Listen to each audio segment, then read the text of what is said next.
So, welcome back. I'm in the middle of this ChatGPT interview series. It's kind of fun. So I told ChatGPT that I'm a professional running coach and that I know all this stuff, and then to pretend like you don't know anything and ask me a bunch of questions. So this is kind of fun. Like, it's super cool. ChatGPT is really smart, you guys, actually.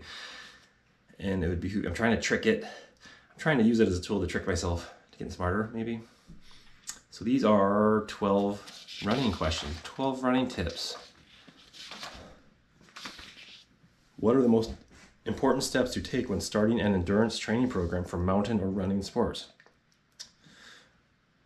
Important steps. Consistency, more than anything. Baby steps and consistent steps. That would be it. Because it's a long game. It's not like it's lifestyle. But basically, short answer, it's your lifestyle and you've got all the time in the world to like get into it. You can get excited, but you can easily overdo it and hurt yourself or get burned out and not want to do it anymore. How should I structure a weekly training plan to build my endurance over time? Well, your weekly training plan, it's really based on what your race is going to be or what you're training for. If you have a very specific race, like, a marathon or half marathon, there's like formulated plans for 3 to 4 months out that build naturally to get you right to race day. And that's one way.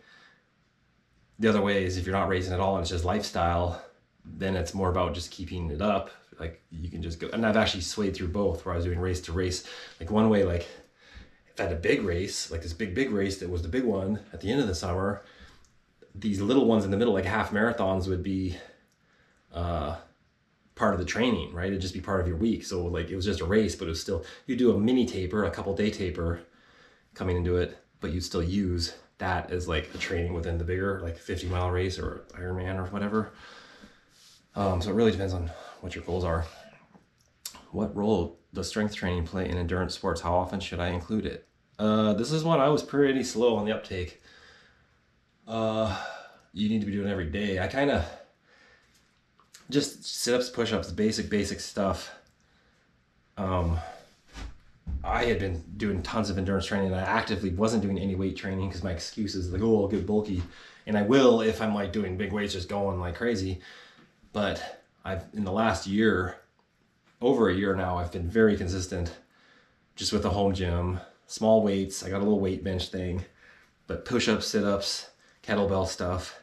And it is amazing. Just your core, that's the crux, is your core, because your core ties, and your strong back. The first weight training stuff I was doing, it's not weight training, it was like rowing. I love rowing for running because it pulls your back muscles, strengthens them, which opens up your back, which opens up your lungs. It naturally fixes your posture. And it's great for low impact. Just your legs are getting a full extension, like a full compression, so you can work the gunk out and keep your hips nice and deep. So that's the answer. How do I know when to increase my mileage or intensity without risking injury? Well, that's the age-old question. What is the number? It's like 5% a week or 10% a week. It's a number like that. 5% shows what I know. It's not very much. Yeah, basically, you don't want to just do 10 miles this week, 20 this week, 30 the next week, because you're just gonna like it's not gonna work. Because it seems, running doesn't seem like much, but it just beats your body down. Like, on the other hand, I've got the attitude of use it or lose it. Because I'm getting older, and I could see how it would be a pain in the ass to go from scratch if you'd never worked out, and all of a sudden someone's like, go start running in your 40s. That's a hard pitch. Like, doesn't sound like very fun. It's not fun. It's the opposite of fun. What should I eat before, during, and after long training sessions to fuel my performance and recovery? This is pretty formulamatic, and that they say, like in triathlon, they say nutrition is like the fourth discipline because it's very important for long game. Basically, the rules I go on are you can do up to an hour and a half on your natural glycogen stores, which basically is a half marathon distance. You can just crank that through without eating anything. You'll be tired, but you'll do it without a real significant loss of performance. Where that's why the marathon is so tough, because it pushes right through where you run out of your glycogen stores. That's why they got the 20-mile bonk, because people push through that hour and half, then they're like, and it's too late. By the time you've already gone past that, by the time you've already depleted your sugars and you're getting there, it's real tough to like re-uptake and continue high performance. You need to stay ahead of the curve. If you know you're running for 3 hours, you want to be doing 100 grams or 100 calories of carbs for every 45 minutes, basically. That's what I go for. So you got to make it happen, because you'll be cranking it through 45 minutes. You're like, I feel fine. I don't need to eat, because you're like going, but do it. And it's noticeable. Like if you actually just get used to doing it, it's very noticeable. You're like, oh, I feel better. And then you can stay ahead of that. Like, oh, I feel better. Oh, I feel better. But if you like get down here, you can't bring it back. And after, I mean, before, so that's the question, before, during, after. I just answered during. Before, depends on how fast you're running, how long you're running, what time of the day it is. Like I like mornings, like in the morning, if I would just wake up, have a coffee, maybe a banana, boom, I can go for an hour or two and still feel pretty good, kind of on a fasted, light stomach, but I never hit the bonk in the morning. But I hit the problem bonk in the afternoon. I'll try to go at like 3 or 4 o'clock. Didn't realize I didn't eat for a few hours, was kind of just running off coffee. Decide to go, and this happened more than once, where you're just doing like a 7 or 8, mile run, and if you get 4 miles out, you're fully bonked, as if you're like 20 miles in, and you're not. And it's just a week, and you're still weak. You're like, oh fuck, but actually, it's kind of, I was saying this the other day, it's kind of good training, if you want to call it that, for longer races. The feeling of it, because you can recover. Like on the slow bonk I get, so that's kind of the difference. Like on a big long run, if you hit a bonk, it's hard to recover. But if you're on a short one, I can just eat the thing and kind of just get back to it, if that makes sense. Just depends how much body is battling at that moment. And then afterward, that's the best part. After a long run, when you're going and you're actually getting hungry, and you're like, you're not bonking, but you're hungry, that's when you start fantasizing about the Ben & Jerry's. And I did that last week, actually. I was like, I earned a Ben & Jerry's. I've gotten away from them. I could eat one every day. I used to eat a lot of ice cream.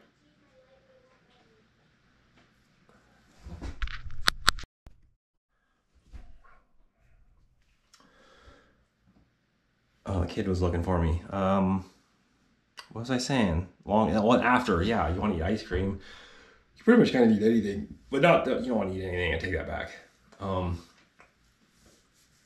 But I would be really hungry. That's when you start eating and you feel great. And that's the whole thing I like about running endurance, is you kind of naturally can suss out junk food. Junk food, you can tell it's not fueling you, so you kind of naturally eat less of it. And I literally just eat by like what I feel. I'm like, I'll take 3 bites of yogurt, a banana, peanut butter and jelly sandwich, even though bread apparently is like the worst thing ever for you. And peanut butter is all full of seed oil, so like, what are you really supposed to eat? I don't know, but and then I force myself. I kind of eat good protein dinners. I don't every night. Every second or third night, try to have like some protein, like chicken or steak or something. But there's also nights where I'll literally just like snack and not do a full dinner. I don't like eating big heavy meals, actually. Like I don't like feeling that like, oh, I'm full. But now though, if I do get full, one hack as far as weight training goes, I found when I wasn't doing sit-ups and stuff, then all of a sudden I started doing lots of sit-up core stuff, I would eat way less. Like duh, because your stomach muscles are like tight. It's tightening your stomach so you feel full quicker. So that's a good one. How much hydration is necessary for endurance sports, especially in mountain environments? Well, that's a whole other thing too. Depends on how much body fat, how much moisture you got in your body, how hot it is, how much vert you're exerting, it's all dependent on where you're at. And that's kind of the trick though, because like in Hawaii in the heat, you obviously are thinking you should be drinking water because you're sweating. You're like, oh my God, I need to drink water.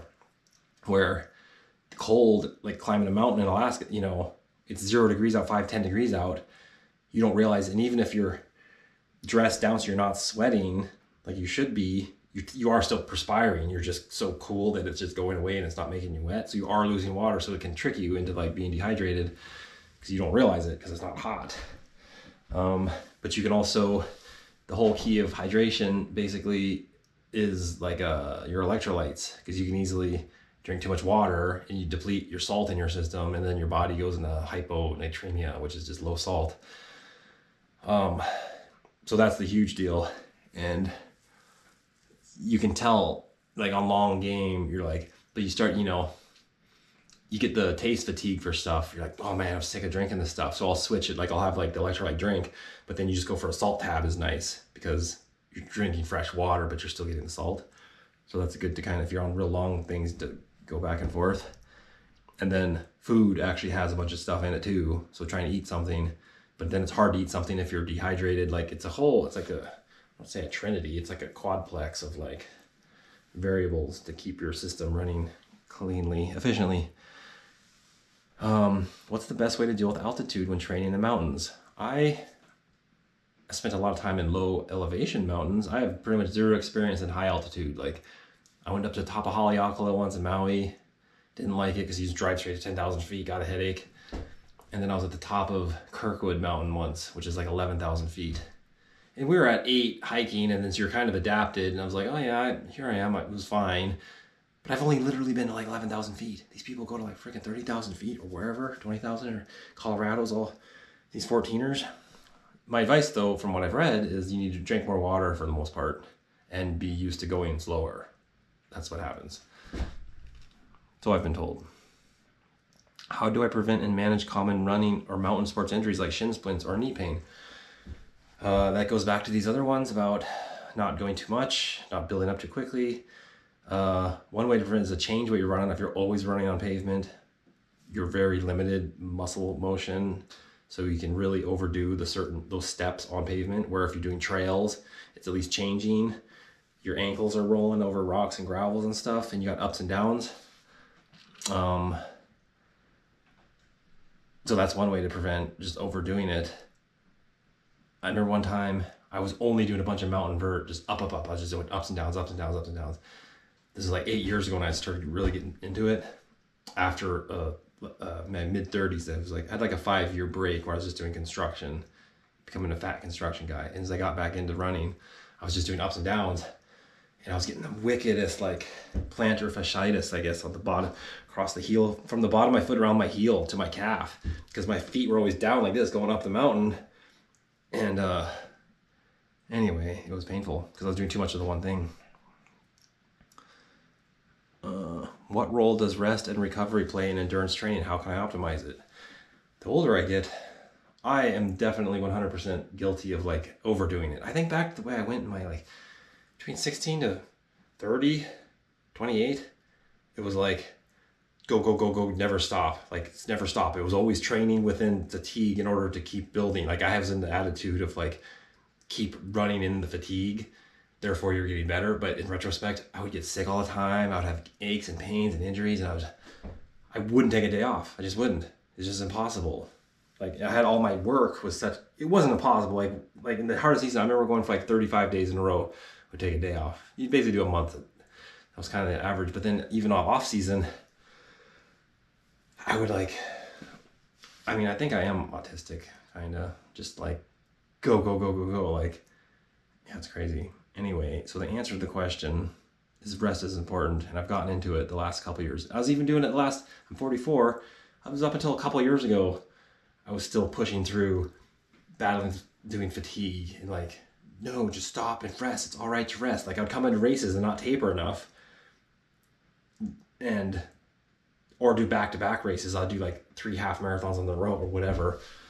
Anyway, rest is important and you gotta allow yourself to do it. Today, for example, I was gonna go running. I got all ready, got all jazzed up, ready to go, and I was gonna go loop around the mountain. And my left foot, one of the foot bones had been I think I stepped over a rock and it like bent over a rock funny. And it's been fine, but then I get these random like, oh, that kind of hurt. Like, oh, that kind of hurt. And this is an example. Today, I was going, and the first couple, I'm like, oh, that hurts. Like, oh, that hurts. And then, but if I'd roll my foot just right, I can make it not hurt. I was like, oh, I can do this. But then I was like, oh, that hurt. Then I stopped. I actually stopped. I made it like 100 yards out. And I never do that, ever. But because I got a race coming up in about 10 days. And I was like, nope. Like, it's worth it to not be injured more than that little bit extra training I'm gonna get. Like, that's the trade-off. You have to assess, like, is this injury worth this imaginary training? If you actually just take 2 or 3 days off, you'll be back on track versus trying to pound through it and make an injury drag out for 3 weeks. What was another bad injury I had? Oh, my left hip, one of my hips, a couple years ago, I ran a 5K time trial. It was like my own, it was a Strava time trial. I was trying to get a 5K PR on this gentle downhill on purpose. I knew, cheating, I suppose you could call it, but I was like, I'm going to crank this thing because it's right at the pitch where you can crank it downhill, but you're not pounding. And I cranked this thing out, didn't get a PR. I was like 17. I think I hit 17, which is pretty good for an old guy. And then what I think had happened is my hip and inlet had overextended. So I had this weird hip injury, and it was real subtle. It took a while to get it, but basically if I leaned on my hip, it didn't hurt. But when I unweighted it, it would feel like, whoa, it could feel it swollen. And it was the process of lifting off the leg. And I took a week off trying to get back. And then I went back again. And I kept trying to do it. And like, this went on for a couple months because I was so into like, I got to keep training. I got to push through this. Finally, after like 6 weeks, probably for a month, I just had to take a full 6 weeks off. I did a full 6 weeks and that fixed it. That's what I had to do. And I've learned that this kind of taught me something. I'm like, oh, sometimes you just got to stop. How should I approach mental training for long distance events or challenging mountain climbs? Mental training, well, the whole thing is mental training. I always say it's like a flow sport, but it's like the hardest flow sport. Like skiing or surfing or skateboarding, you're like, oh bro, I'm in the flow. Do you see that trick I just did? It was so sick, da da da. Like very low aerobic output required to do the fun part, where running, very high output, and you're just like, it's fun? Is it ever fun? Kind of, not really. But it feels kind of, the runner's high, it's a thing. Mental it's like, how long is the race? Like, how much training have you put in? Like, you're gonna come into a race, do you know you put in the work? Or do you come in and be like, oh shoot, I didn't? Do you get it? Like, it's just Zen, it's life. Like, you could be like, what's the mental training for doing anything? You just gotta like take care of the details, know you put in the work, and know you can push through it. It depends on the race though. 5K, a 1 mile, you're like, oh, I only have to suffer for 1 minute or 5 minutes, versus I'm gonna put in for a 50 miler and I'm gonna suffer for this long. It's just like, how much suffering are you putting up with? And can you convince yourself that the suffering is worth it? And then it's not suffering. Is the suffering? That's a good question. How can you explain the difference between aerobic and anaerobic training, and how they should be balanced in my plan? It's kind of goes, well, that's the 80-20 basically. You want to do like 80% of your effort in zone 2 aerobic cruising, building your pyramid. You're building a pyramid, right? You want 80% of the volume cruisy, and then 10% to be a little harder, and then another 10% to be really hard. Because you can't live at that really hard place for very long. So you try to maximize. So if you got a training plan, you're trying to build a pyramid with the intermittent like spike of hard, and then build a pyramid, then spike of harder, build a pyramid. And then so like 2 weeks before, like, that's where I'm at right now. That's where I was gonna try to go crank this run today. You're trying to crank out a real hard one. You're trying to simulate the race experience in your training. But the race experience should be so difficult that you don't want to just be duplicating that every day. Which actually is so funny, it's a true story. Way back when I was like 16 and first on cross country running, that was my running technique. My training in the summer literally was this. I had a 5K loop, and I would just go race pace it every single day. I was like, because I was still getting the lower fruit stuff, right? I'm like 6-year-old kid. I had all this physicality anyway, and I was just like, every day was a PR. I went from like 18:30 to 18:10 to 18 to 17:50. I was just like until where I was getting this thing down to like 17:15, like over the summer. Then as I progressed through the rest of high school, I was only get it down to like, I got like a 16:30 or 16:20. So you're putting all that effort and you're maxing out. Like, and I was talking in another video about like my half marathon PR is a 1:20. All the low hanging, I'm just plateaued. And in order to bust through that plateau to maybe get a 1:15 or a 1:18, I would have to do this huge volume. I have to build the base of the pyramid that much bigger in order to crank out another 2 minutes. And then like, is it worth the effort? That's the question. How do I track progress and know if my fitness is improving over time? Well, I was just talking about that. Well, time calibration, I mean, that's why it's very calibrated.